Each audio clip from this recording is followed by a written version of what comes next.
Whitey Bulger était le gangster le plus redouté du sud de Boston. Tous ceux qui s'embrouillaient avec lui avaient des problèmes. Il était sans pitié. Pour lui, aucun crime n'était trop brutal. Rien n'était trop horrible. James m'a dit, non, je dirige la pègre de ça aussi.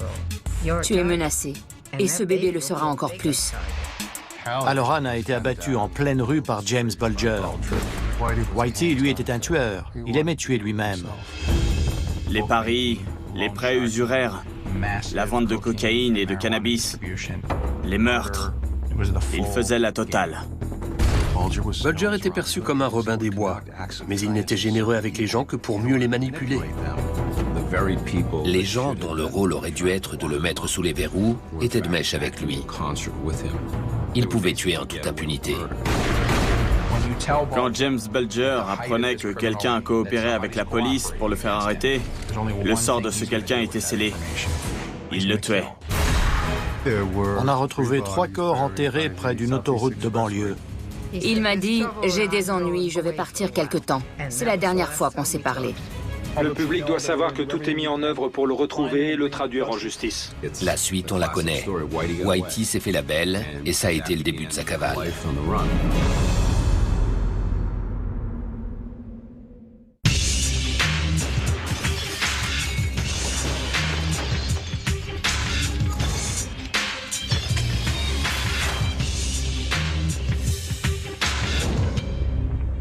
Aujourd'hui, dans Les Diables de l'Amérique, James Whitey Bulger, le parrain de Boston.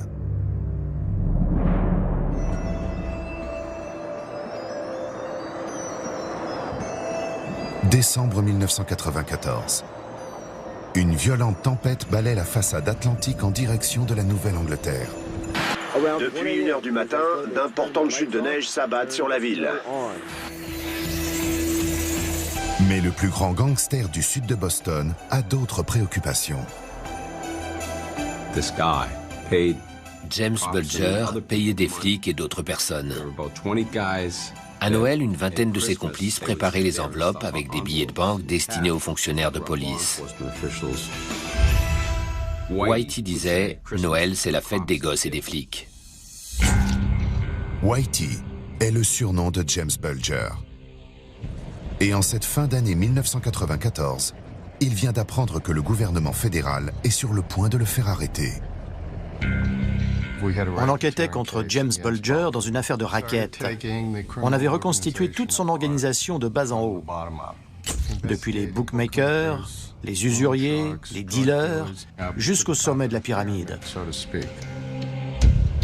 Mais à Noël 1994, alors que la tempête de neige arrive sur Boston, James Whitey Bulger est déjà loin. James Bulger a été informé de l'enquête et de sa mise en accusation imminente. Et il s'est soustrait à la justice, comme on dit. En 1994, 2 jours avant Noël, quelqu'un l'a averti. La suite, on la connaît. Whitey s'est fait la belle et ça a été le début de sa cavale. James Whitey Bulger devient l'ennemi public numéro 1. Un homme armé et dangereux, qui figurera sur la liste des 10 criminels les plus recherchés par le FBI pendant plus de 10 ans. C'est un sociopathe. Il fait partie des quelques assassins que j'ai croisés durant ma carrière qui ressentent une forme d'euphorie quand ils tuent. Apparemment, tuer, ça l'excitait. Il était sans pitié. Il a tué des femmes à main nue. Pour lui, aucun crime n'était trop brutal. Rien n'était trop horrible. D'habitude, les chefs de gang évitent de se salir les mains personnellement. Whitey, lui, était un tueur. Il aimait tuer lui-même. Mais James Bulger joue sur 2 tableaux à la fois. D'un côté, il bâtit son empire en enjambant les cadavres, mais dans le même temps, il collabore avec le FBI. Les gens dont le rôle aurait dû être de le mettre sous les verrous étaient de mèche avec lui. James Bulger a été un informateur du FBI pendant plus de 15 ans. D'un côté, il y avait la police de l'État du Massachusetts, l'agence antidrogue et les flics de Boston. De l'autre, il y avait le FBI qui faisait le maximum pour protéger James Bulger, parce qu'il travaillait pour eux. Nous savons qu'au moins 6 assassinats ont été commis à la suite de renseignements qu'il avait obtenus grâce à son statut d'informateur du FBI. Il agissait sur information du FBI. Sa principale source d'information est un homme qu'il connaît depuis son enfance. John Connolly fait partie de ce qu'on appelle la brigade de répression du crime organisé du FBI de Boston. Il connaît personnellement James Bulger car ils ont grandi ensemble.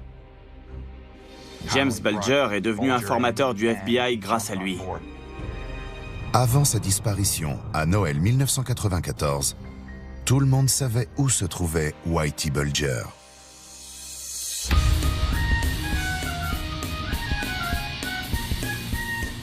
Ce qui différencie Whitey Bulger de la plupart des gangsters, c'est la mainmise qu'il avait sur Boston et sa banlieue. Dans la région, tout le monde avait forcément entendu parler de James Bulger. James Bulger vient de Southie, le quartier ouvrier de Boston. Il est issu d'une famille respectable. Son frère était président du Sénat de l'État du Massachusetts. William Bulger était l'homme le plus puissant du Massachusetts, à part le gouverneur. Et même parmi les gouverneurs, personne n'a eu l'influence et la longévité qu'il a eue. James Bulger a lui aussi une certaine influence dans son quartier. Les gens le voyaient comme une sorte de Robin des Bois. Pour eux, il était celui qui éloignait la racaille et le trafic de drogue des rues de Southie. Il était ce gangster au grand cœur qui distribuait des dindes le jour de Thanksgiving. Le quartier de Boston a un esprit très insulaire. Les gens sont extrêmement soudés. Bulger était perçu comme un Robin des Bois, mais il n'était généreux avec les gens que pour mieux les manipuler, pour qu'ils lui soient utiles, à lui ou à son gang. Dans le quartier, quand il y avait une dame âgée que les gens aimaient bien, ils s'empressaient de lui rendre service ou de lui faire ses achats de manière très ostensible pour se donner l'image d'un type qui, certes, n'est pas très fréquentable, mais qui a tout de même le cœur sur la main.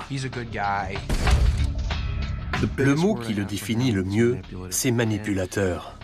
Il n'hésitait pas à manipuler ses propres associés. Il manipulait tout son entourage. Même sa famille.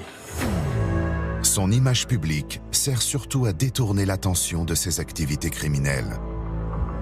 James Bulger dirigeait une organisation criminelle appelée le gang Winter Hill. Pour favoriser ses activités dans le sud de Boston, il avait recours à la violence, à la menace, aux rackets et aux assassinats. Il a régné par la peur et l'intimidation pendant des années.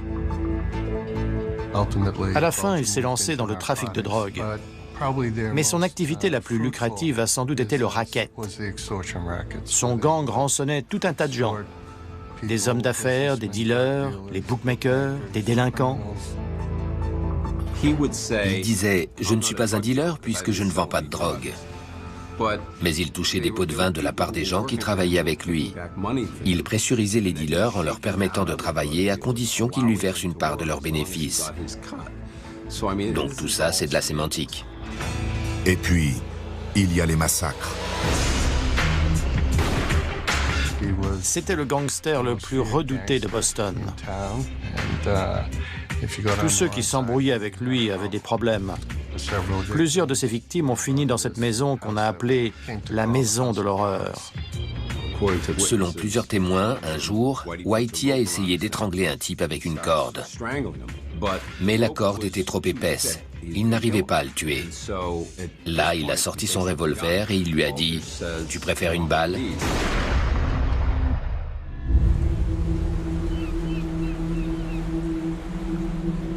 À l'automne 2015, James Whitey Bulger fait un retour inattendu à Boston, dans les salles de cinéma. Johnny Depp incarne le gangster le plus violent de Boston dans le film Strictly Criminal. Dans l'ensemble, le film retrace assez bien le parcours, l'évolution et l'ascension de James Bulger.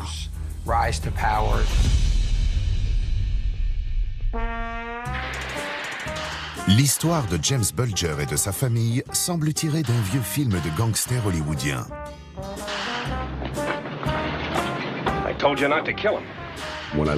Sa vie me rappelle le film Les anges aux figures sales, dans lequel James Cagney joue un gangster dont le frère est devenu prêtre. Les deux hommes sont issus de la même famille. Pourtant, l'un devient un modèle de respectabilité, alors que l'autre devient un horrible gangster. C'est ni plus ni moins la situation de la famille Bulger, avec James et son frère William, interprétés par Benedict Cumberbatch dans Strictly Criminal.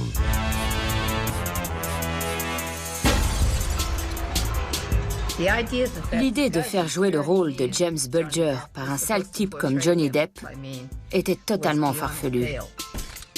Lindsay Sear a été la compagne de James Bulger pendant plus de 12 ans. Leur histoire commence en 1966. Sa mère était la personne la plus adorable que j'ai jamais rencontrée.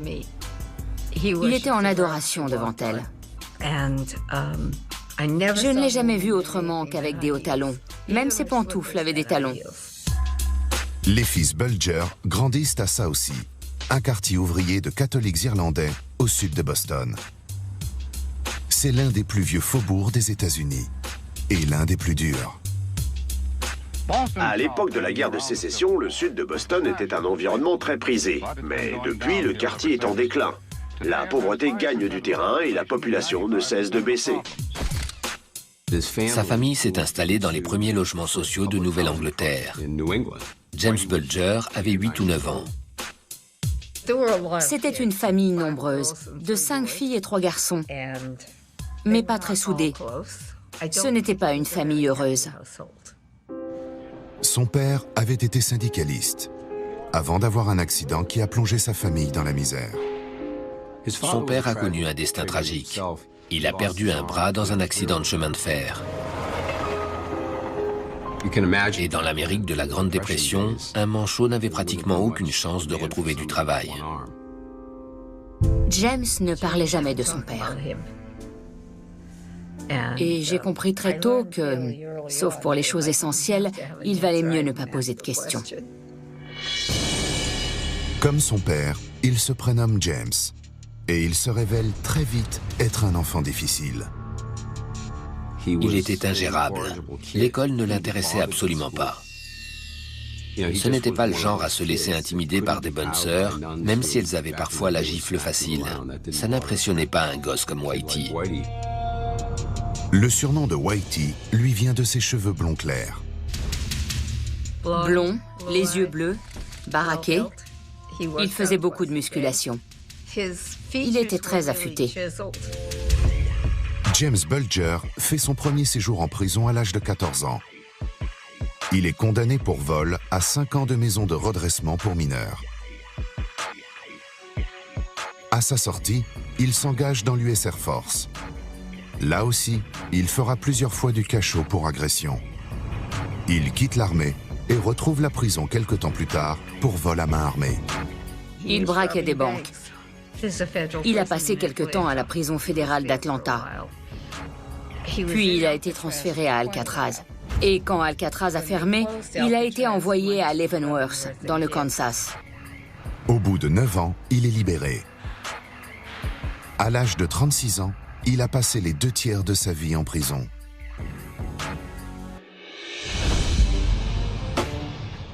À sa sortie de prison, il a trouvé du travail dans le bâtiment. Lindsay Sear est secrétaire juridique. Mais pour joindre les deux bouts, elle travaille également dans une sandwicherie. James venait prendre le petit déjeuner.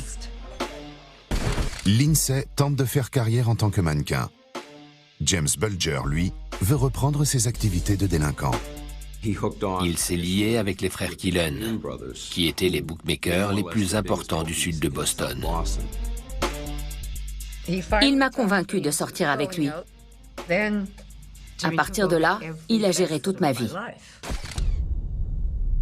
Quelques mois plus tard, Lindsay est enceinte. Il m'a dit, « Lindsay, tu n'as pas compris. Je ne travaille plus dans le bâtiment. » Je lui ai répondu, « Et alors, ça change quoi? Je gagne assez pour nous deux. » James m'a dit, « Non, je dirige la pègre de ça aussi. Les jeux, les prêts usuraires, c'est pas possible.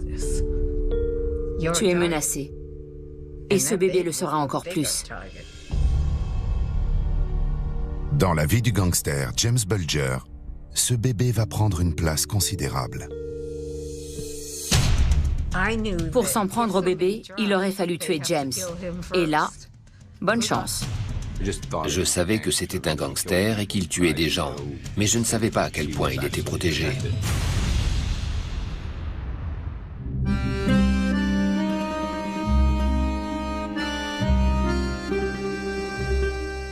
En 1972, Le Parrain va changer l'image du gangster auprès du public.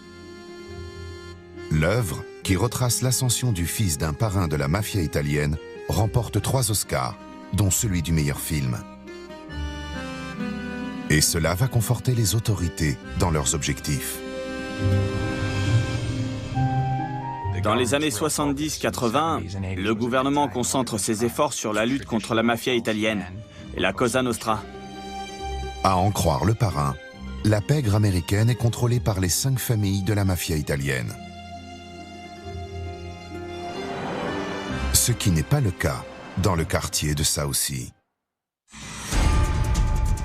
L'organisation dirigée par Whitey Bulger était essentiellement irlandaise. Elle contrôlait Boston et une partie de la Nouvelle-Angleterre. Les paris, les prêts usuraires, la vente de cocaïne et de cannabis, les meurtres, le racket, les extorsions, ils faisaient la totale. Et pour prendre le pouvoir, James Bulger n'hésite pas à enjamber les cadavres de ses compatriotes irlandais. Dans les années 60, il y a eu une guerre des gangs qui a duré plusieurs années. À cette époque, l'ancien bagnard James Bulger exerce l'activité de bookmaker pour le compte des frères Killen. Les frères Killen étaient en guerre contre une nouvelle organisation, le gang Mullen. Le gang Mullen compte plusieurs jeunes qui viennent de rentrer du Vietnam. Proportionnellement, South Sea a perdu davantage de gens au Vietnam que n'importe quel quartier des États-Unis. Face aux frères Killen, les hommes du gang Mullen n'avaient pas le respect qu'on a d'habitude pour les aînés, pour ceux qui sont arrivés en haut de l'échelle. Ils se fichaient des Killen. Quelques semaines après la première du Parrain, l'un des frères Killen est abattu. La scène rappelle les films de gangsters. Donald Killen habitait Framingham, une banlieue à l'ouest de Boston. Il fêtait les 4 ans de son fils quand il a été appelé au téléphone et attiré dans un piège. Il a été tué dans sa voiture d'une rafale de mitraillettes. La surprise a été totale, personne ne faisait ça. Il s'ensuivra une guerre des gangs particulièrement sanglante. Whitey a été très malin sur ce coup-là. Il a cherché à faire la paix. Et il est allé voir le gang non affilié à la mafia le plus important de Boston, une organisation dirigée par un dénommé Howard Winter. James Bulger a proposé une alliance à Howard Winter pour faire cesser la guerre des gangs. Selon la légende, Howard Winter aurait convaincu les chefs de gang à s'unir au sein d'une seule et même organisation. Les gangs Killen et Mullen ont fusionné. Et ils travaillaient sous l'autorité du gang Winter Hill. Howard Winter va confier les rênes de son gang à James Bulger. Howard Winter a déclaré qu'il avait été influencé dans cette décision par le fait que Whitey avait été à Alcatraz. Dans le milieu du banditisme, avoir passé du temps à Alcatraz, c'est un peu comme avoir un diplôme universitaire. Le gang Winter Hill verra également l'émergence d'un autre futur caïd, un Italien du nom de Steve Flemmi. Son surnom était le fusilier. Steve Flemmi dit le fusilier, parce qu'il avait servi en tant que fusilier lors de la guerre de Corée. À son retour, il avait tissé des liens très étroits avec la Cosa Nostra. James Bulger était le numéro 1 et Steve Flemmi le numéro 2. Je détestais Steve Flemmi. Il était très dur et très froid. Il aurait été capable de tuer n'importe qui. Dès que quelqu'un lui... comment dire... lui résistait, il le tuait. À South Sea, dans les années 70, James Bulger acquiert la même réputation. Il y avait un type qui s'appelait Tommy King, le gars le plus dur du gang Mullen. Il menaçait des flics, ce genre de choses. Un soir, dans un bar du gang Winter Hill, Tommy King aurait menacé James Bulger avant de s'excuser dès le lendemain. Il sera retrouvé une semaine plus tard avec une balle dans la tête. Plusieurs hommes du gang Mullen représentaient une menace aux yeux de Whitey, des gars avec lesquels il s'était pris la tête une fois ou deux, et il a décidé de les éliminer à titre préventif. Parmi les 6 corps enterrés secrètement dans différents endroits du sud de Boston, il y a celui de Tommy King. James Bulger va également vivre un drame personnel. À l'âge de 6 ans, son fils tombe malade. Je l'ai emmené chez le médecin qui m'a dit « Il a la varicelle. Donnez-lui de l'aspirine pour enfants toutes les 4 heures et tout rentrera dans l'ordre. » À l'automne 1973, Douglas Sear tombe dans le coma après une réaction allergique à l'aspirine. Le lundi après-midi, j'ai eu peur que son cerveau soit endommagé. James m'a dit « Ne dramatise pas tout. » Et à 20h30, il est mort. Tout seul. Ça a été... excusez-moi.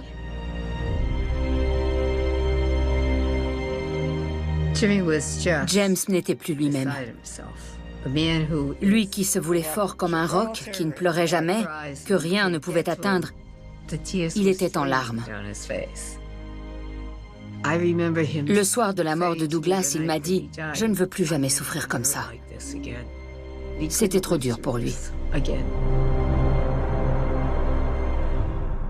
Il m'a dit « Si tu retombes enceinte, je te tue. » Peu après la mort de son fils, James Bulger est approché par quelqu'un qu'il connaît depuis son enfance. John Connolly. John Connolly a grandi dans la même cité ouvrière que lui. Il a parfaitement connu la famille de Whitey. John Connolly a rejoint le FBI dans les années 60. Il était coordinateur des indicateurs dans les dossiers liés à la mafia. Le gouvernement veut s'attaquer au crime organisé italien. Et pour cela, il sollicite l'aide de la mafia irlandaise. John Connolly lui a dit « Le FBI est déterminé à venir à bout de la mafia. Rejoins-nous, tu peux nous aider. » Il a convaincu James Bulger qu'en échange d'informations sur la mafia italienne, le FBI fermerait les yeux sur ses propres activités criminelles. Mais il reste un angle à arrondir. L'associé de James Bulger, le numéro 2 du gang Winter Hill, travaille d'ores et déjà pour le gouvernement. Steve Flemmi a été le premier à collaborer avec le FBI et à livrer des informations sur les agissements de la Cosa Nostra, la mafia italienne. James Bulger accepte de rejoindre son associé dans un partenariat secret avec le gouvernement. En 1975, James Bulger et Steve Flemmi sont des indicateurs du FBI. Le jeune Italien de Dorchester et le jeune Irlandais du sud de Boston avaient beaucoup de points communs. Mais leur plus grand point commun était d'avoir le FBI avec eux. Ils pouvaient tuer en toute impunité.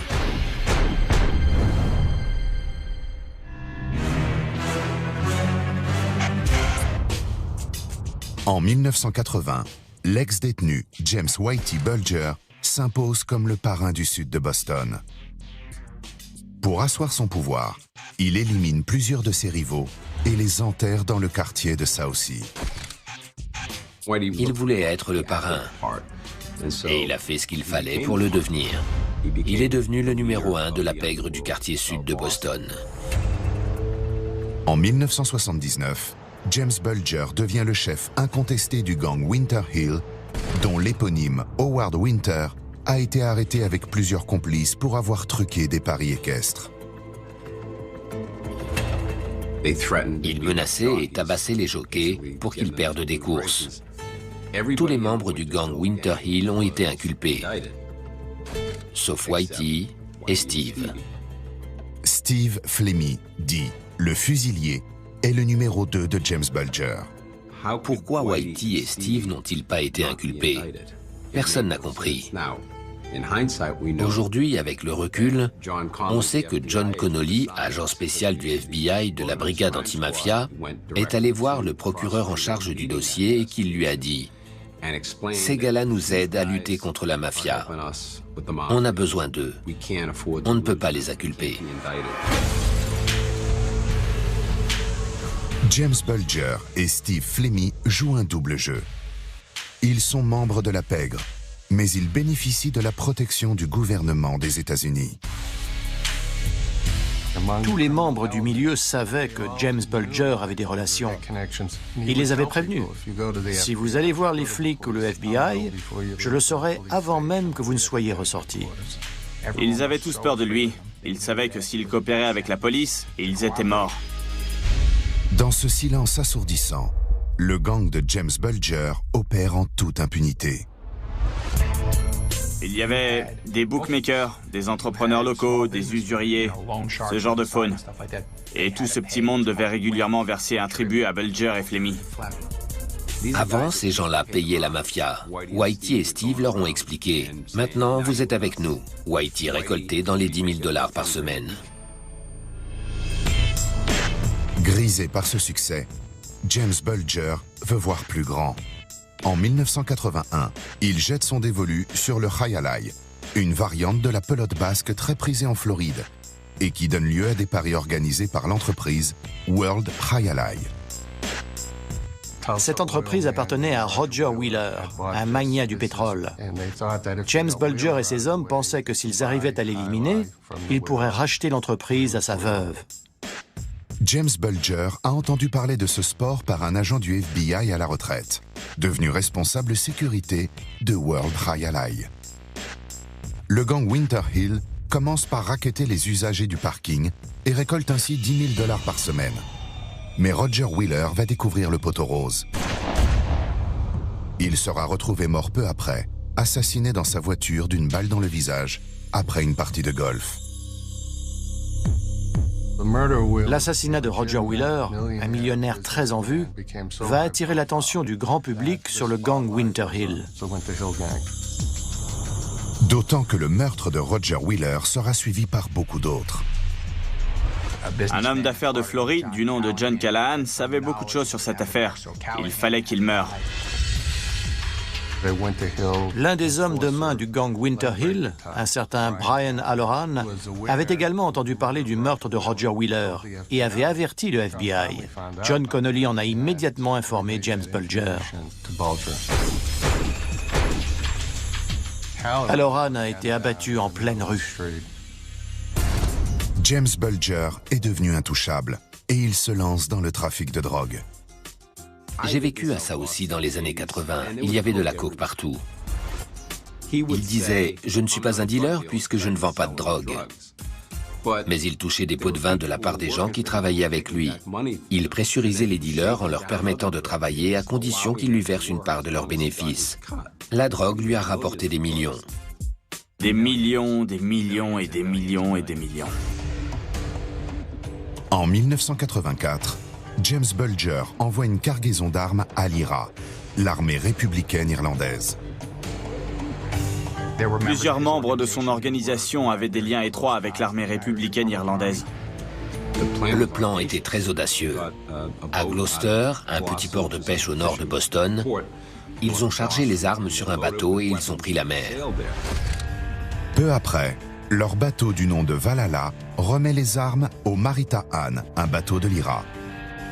Mais celui-ci sera intercepté par l'armée irlandaise. À bord du bateau, il y avait un certain John McIntyre. Il a été arrêté et il a avoué qu'il travaillait avec John Bulger. Ils l'ont emmené dans cette maison, qu'on appelle la maison de l'horreur. Ils l'ont enchaîné à une chaise et interrogé au sujet des informations qu'il avait livrées à la police. Puis ils l'ont tué et enterré dans le sous-sol de la maison. Pour James Bulger, les hommes qui travaillent pour lui sont interchangeables.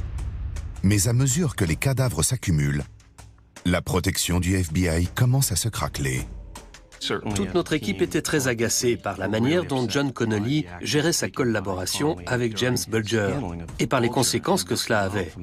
Moi, je voulais poursuivre Connolly pour assistance à personne recherchée et pour ça, j'ai essayé de prouver qu'il avait des contacts téléphoniques avec Bulger. Certains agents du FBI veulent faire tomber John Connolly. Plusieurs services fédéraux décident de mettre la pression sur le gang Winter Hill. Nous avons inculpé un grand nombre d'exécutants et de subalternes de cette organisation. En l'occurrence, la police de l'État et le bureau du procureur fédéral du Massachusetts ont réalisé un travail d'enquête de grande ampleur. Ils sont notamment parvenus à établir que les bookmakers se livraient au blanchiment d'argent. Finalement, certains de ces subalternes ont accepté de collaborer et nous avons pu constituer un dossier pour racket contre les leaders de l'organisation. Alors qu'une tempête exceptionnelle approche du sud de Boston, James Whitey Bulger est sur le point d'être inculpé. J'ai décroché le téléphone. Il était 3 heures du matin. Il m'a dit « J'ai des ennuis, je vais partir quelque temps ». Je lui ai répondu que j'allais prier pour lui. Il a ri et il m'a dit « Pour moi, prier ne sert à rien ». Je lui ai dit « Si, prier, ça sert toujours ». Et il a raccroché. C'est la dernière fois qu'on s'est parlé.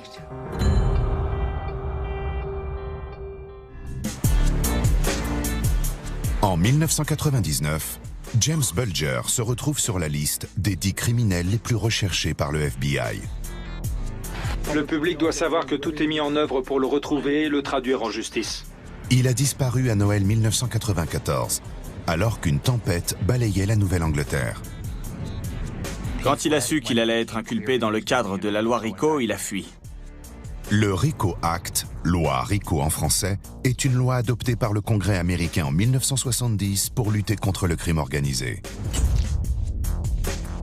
En 1999, les agents fédéraux estiment que 19 assassinats sont imputables à James Bulger et à son gang. Avec la loi RICO, le fait qu'un meurtre ait été commis en lien avec une organisation criminelle constitue désormais un facteur aggravant. James Bulger et son numéro 2, Steve Flemmi, sont avertis par le FBI que leur arrestation est imminente. James Bulger prend aussitôt la fuite. Steve Flemmi pensait qu'il avait un peu de temps avant de fuir, mais il a été pris de court. Il est incarcéré dans la foulée, mais il ne parlera pas. Les proches de James Bulger en savaient plus que ce qu'il nous disait, c'est évident. On a commencé par sa famille et personne n'a voulu coopérer. Puis on a interrogé ses associés, avec le même résultat. Personne n'a parlé. On a eu beaucoup de mal parce que personne ne voulait coopérer avec nous, aussi bien parmi les proches de Bulger que dans tout son environnement. Pendant plusieurs années, les enquêteurs n'auront que quelques maigres pistes à se mettre sous la dent. James Bulger a toujours un temps d'avance sur eux. Il avait pris la fuite avec une femme du nom de Teresa Stanley. Ils ont séjourné quelque temps à Chicago, puis à Memphis et à la Nouvelle-Orléans. Ils bougeaient sans arrêt. James Bulger s'offre même le luxe d'une visite à la prison d'Alcatraz, où il a passé 9 ans de sa vie. Dans la peau d'un touriste, il se fait photographier en tenue de prisonnier. Il a été repéré plusieurs fois. Il était en contact avec Kevin Weeks. Kevin Weeks va être la clé de cette longue cavale. Kevin Weeks considérait James Bulger comme son mentor. Il était jeune et il préférait être le lieutenant de Whitey plutôt que de faire sa propre carrière. Kevin Weeks est un jeune boxeur originaire d'une cité ouvrière de Southie. Il avait été videur au Triple O, un bar fréquenté par le gang Winter Hill. Dans les années 80, Kevin Weeks est devenu le bras droit de Bulger. Lui aussi a toujours refusé de coopérer avec la police, jusqu'à ce qu'il apprenne que son mentor était une balance. Il ne savait pas que Bulger et Flemmi étaient des informateurs. Il a accepté de parler aux enquêteurs à partir du moment où il a appris que, pendant plusieurs années, Bulger et Flemmi avaient fourni des informations au FBI. Ce fait nouveau, révélé lors des auditions de Steve Flemmi, fait l'effet d'une bombe. L'organisation de James Bulger commence à se fissurer. Un dénommé John Martorano, tueur à gages du gang Winter Hill, accepte de collaborer. Kevin Weeks lui emboîtera le pas. Kevin Weeks et John Martorano étaient de la vieille école. Celle où, quoi qu'il arrive, on ne coopère pas. Pour eux, il n'y a rien de pire qu'un informateur ou une balance. Les deux hommes mènent les enquêteurs vers plusieurs tombes secrètes. On a retrouvé 3 corps enterrés près d'une autoroute de banlieue, pas très loin de l'endroit où nous sommes. Une autre dépouille sera retrouvée près d'une plage, dans le quartier de Dorchester. Et 2 corps seront mis au jour à Quincy, au sud de Boston. En 2009, l'ex-agent du FBI, John Connolly, est condamné à 40 ans de prison pour homicide volontaire non prémédité. Dans ce procès, le témoignage de Kevin Weeks a joué un rôle essentiel. Cette affaire a été très embarrassante pour la police. Les faits remontaient aux années 70, 80 et au début des années 90. Nous voulions en finir avec tout ça. Le FBI mettra plus de 10 ans à capturer James Bulger. Dès le début 1995, soit dès le moment où Whitey Bulger s'est enfui, le FBI n'a cessé de le traquer. On prenait ça très à cœur, même si beaucoup de gens pensaient qu'on ne le recherchait pas. Ce que je sais, c'est qu'en 2009, quand je suis arrivé, le FBI était le seul service qui le recherchait. En 2010, le FBI va changer de tactique. Les enquêteurs sont tombés sur des photos d'une femme suspectée de s'être enfuie avec James Bulger. Katherine Gregg. Elle était inconnue de nos services et nous n'avions d'elle que quelques photos assez médiocres. Mais un indice suggérait qu'elle s'était peut-être fait poser des implants mammaires. Les agents découvrent des photos d'elle dans son dossier médical. Ceci est une annonce du FBI. Avez-vous vu cette femme? Le FBI offre 100 000 $ pour tout renseignement permettant de localiser Katherine Gregg. Avec le recul, on se rend compte de l'intérêt qu'il y avait à concentrer les recherches sur elle. Elle avait 16 ans de moins que James Bulger. Et donc, s'ils étaient encore en vie, c'est le genre de couple susceptible d'attirer l'attention des gens. Nous avons reçu un renseignement sur un couple du nom de Charlie et Carol Gasco, résidant à Santa Monica, 3e rue, appartement 303. C'était très précis. Ils vivaient très discrètement. Elle faisait toutes les courses, ils payaient leur loyer en liquide. Pour nous, ça collait parfaitement. Et donc j'ai appelé un collègue de Los Angeles, Scott Garriola. J'ai retrouvé le responsable de l'immeuble sur le parking. L'emplacement de parking de Bulger comportait un petit local de rangement. J'ai fracturé la porte de ce local et j'ai dit aux responsables de leur téléphoner pour leur demander de venir constater si quelque chose avait été volé. Après 16 ans de cavale, James Bulger va tomber dans le piège. J'ai vu un vieux monsieur sortir de l'ascenseur et se diriger vers le local. C'est là que nous l'avons arrêté. Nous étions 4 autour de lui, l'arme au poing. Je lui ai demandé son nom. Il m'a répondu « Vous savez qui je suis ». C'était comme avec Moby Dick, la baleine blanche. On avait fini par la voir. L'agent Tihan escorte l'ancien informateur jusqu'à Boston. On a pris l'avion très tôt le matin et arrivé ici, on l'a interrogé pendant 5 heures, sans interruption. Il n'arrêtait pas de parler. Il avait la capacité de changer de personnalité. Par exemple, à un moment, au cours de l'interrogatoire, il a évoqué un de ses amis qui est décédé en 2009. Et il s'est mis à pleurer. À cause de la mort de cet ami, il pleurait sans aucune retenue. Quelques instants plus tard, sa personnalité changeait du tout au tout. Et il racontait comment il avait tabassé un tel ou un tel à Boston. Et son regard devenait glacial. C'est la chose la plus bizarre que j'ai jamais vue.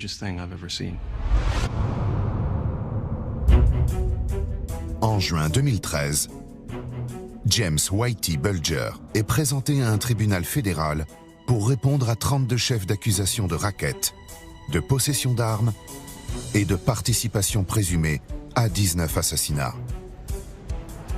Les charges retenues contre lui étaient accablantes. Le dossier était indéfendable. L'avocat de Whitey a déclaré « Oui, c'était un gangster. Il a été une figure du milieu de la pègre, il a fait tout cela. Mais il n'a jamais été un indicateur et il n'a pas tué ses femmes. » La liste des victimes compte 2 femmes. Les preuves et les témoignages désignent James Bulger comme leur assassin. Les témoignages étaient plus confondants les uns que les autres. Les témoins étaient des criminels notoires, des assassins. Avec certains témoins, il y a eu des accrochages. Ils insultaient Bulger et Bulger les insultait. C'était une vraie foire d'empoigne. Quand Kevin Weeks a témoigné, on aurait dit 2 adolescents en train de s'injurier. « Va te faire. Non, toi, va te faire. Va te faire. » Ça a été absolument détestable. Les gens hurlaient « Whitey Bulger est comme ceci, Whitey Bulger est comme cela ». Durant tout le procès, Bulger a répété qu'il n'avait pas coopéré avec le FBI. Et ça, c'est un mensonge, ni plus ni moins. Nous avions un dossier sur nos informateurs. Je l'ai examiné, il était énorme. Bulger ne voulait pas être perçu comme une balance. C'est pourtant ce qu'il a été. Mais il a toujours refusé de l'admettre. Les délibérations du jury dureront une semaine en raison de la complexité du dossier et du nombre considérable de preuves. James Bulger est reconnu coupable de 31 des 32 chefs d'accusation retenus contre lui. Seul celui d'extorsion ne sera pas retenu. Mais cela ne changera rien. À l'énoncé du verdict, plusieurs proches de victimes étaient à la barre des témoins. Il a refusé de les regarder dans les yeux. Le 14 novembre 2013, James Whitey Bulger est condamné à 2 peines à perpétuité plus 5 ans. Il devra aussi verser près de 20 millions de dollars de dédommagement à ses victimes. Ce procès nous a aussi permis de démystifier l'idée selon laquelle James Bulger était un genre de Robin des Bois, dont le seul but était de protéger son quartier. Maintenant, tout le monde sait quel genre de type c'était. A-t-il commis tous les meurtres qu'on lui reprochait? Pas tous, selon moi. Était-il capable de tuer? Oui, bien sûr. C'est l'archétype du gangster. Sociopathe, insensible, avide de pouvoir, manipulateur, diabolique. En un mot, le mal absolu.